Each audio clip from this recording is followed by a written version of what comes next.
El 29 de julio se conmemoran 30 años del deceso de uno de los directores más importantes de la historia del cine.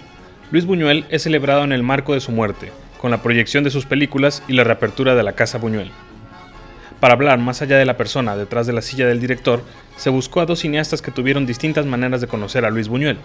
Arturo Ripstein y Javier Espada conversaron por separado comentando anécdotas personales, de su pasado por el movimiento surreal, sus amistades y fijaciones personales.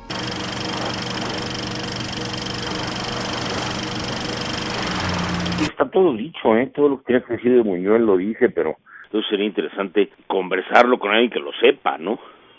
Que ciertamente no soy yo, sería Javier Espada en España. 2 días después y a más de 9.000 kilómetros de distancia, Javier Espada, director del Centro Buñuel Calanda y realizador del documental El último guión, Buñuel en la memoria, responde vía telefónica y comenta detalle del cineasta exiliado en México.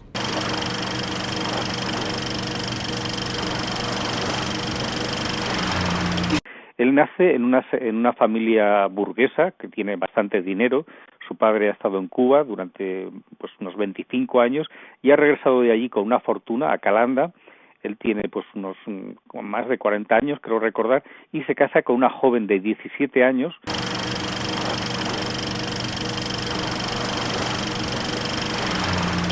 Buñuel, su afición y su pasión por las armas la hereda de su padre, que llegó a tener una importante colección de armas en México. Él le gustaba disparar, no le gustaba la caza, él disparaba a veces a una diana que tenía en su despacho, y algunos de los libros que le habían regalado sus amigos surrealistas sufrieron el desvío de alguna bala que dio sobre ellos, ¿no?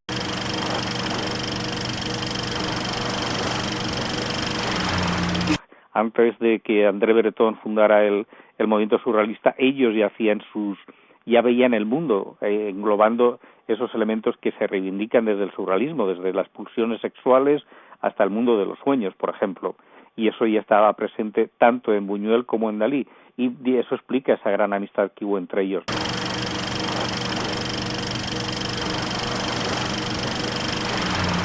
Lo primero fue la censura en la vida de Buñuel, porque cuando llegó la República hubo un bienio negro, el llamado bienio negro, un bienio de derechas en los que ganan las derechas en España, y entonces empiezan a quitar todas las reformas que había hecho la República, y entonces la película de las Urdes, el documental que había hecho Buñuel, es prohibido por dar una mala imagen de España.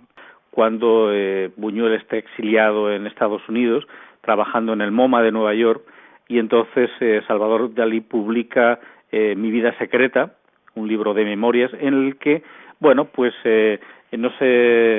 a Buñuel lo acusa de ser ateo y comunista. Y entonces, eso va a tener que dimitir Buñuel de su puesto en el MoMA, siendo una especie de las primeras víctimas del macartismo. Todavía el macartismo se está fraguando, es algo que está en el ambiente, y de alguna forma Buñuel es ya esa primera víctima.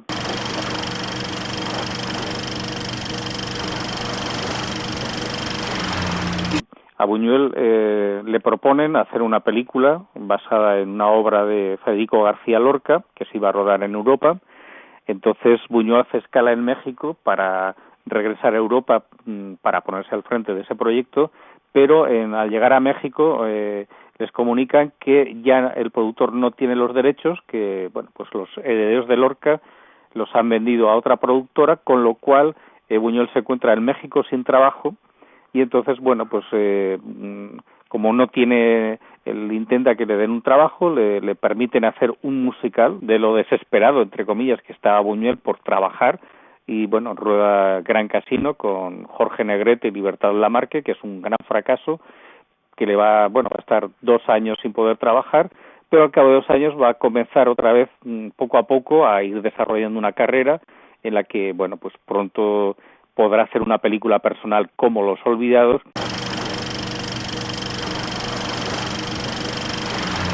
Lo vi filmar Nazarín así de lejos.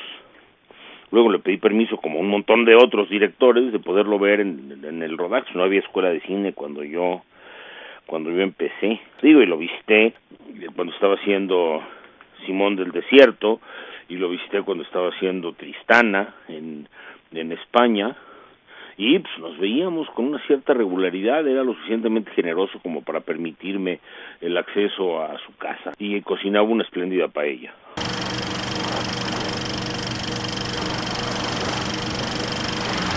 Yo lo único que le puedo decir es que, digo, de toititito lo que se ha dicho, que hay una leyenda demencial que es que yo fui asistente de Buñuel. Yo no fui asistente de Buñuel nunca. Eso es una mentira de Max Aub. Inventó en un libro que estaba escribiendo, que se llamaba Conversaciones con Buñuel.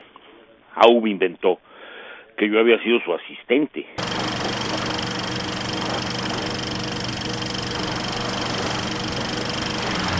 La última vez que lo vi, mandó llamar a la gente que más o menos lo visitaba regularmente. Entonces, ya nos llamaba, generalmente nos recibía en su bar, en la parte de abajo de su casa. La última vez que lo vi me recibió en su biblioteca, que era en la parte de arriba. Estaba arropado en una cobija, ya muy viejo, muy mal salud, y se le veía muy viejo, más viejo de lo que era. Me dio un abrazo muy fuerte, me dio mi herencia, unos 3 o 4 regalos, y o 5 regalos, que ahí los tengo, es mi Museo Buñuel. Me abrazó, me dio un beso, a mí solía darme beso, que era cosa rara, y me dijo, no nos volveremos a ver. Entonces me dijo, ya vete. Me fui llorando, por supuesto, y Buñuel se quedó atrás, arropado en su cobija, ¿no? Yo me sentí muy acongojado, y un par de semanas después, 3 semanas después, había muerto. Ripstein documentó la afición por las bebidas de Buñuel en un documental llamado El náufrago de la calle Providencia en 1971.